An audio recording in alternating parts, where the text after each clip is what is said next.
There's a tiny orchid in my garden which you could easily miss, but I've been watching it every day this week.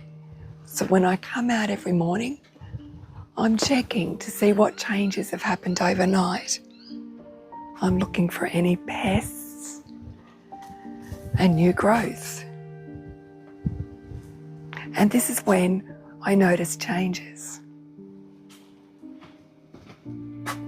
I notice flowers are starting to die and need to be trimmed off. But I want to show you one orchid that I've been checking every day this week.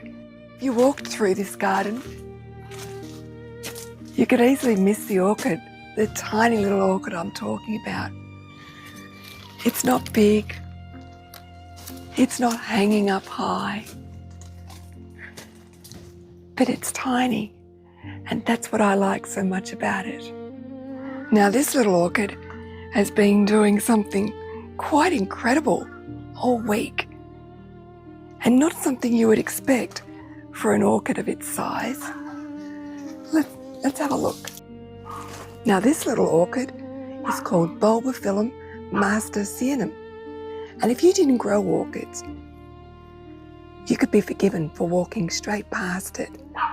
I've had it growing up here on this support screen in the background of all these other big orchids. But it's done something amazing this week. This tiny plant has produced 1, 2, 3, 4 flower spikes this week. Bit by bit, I've watched them grow to this morning. How exciting.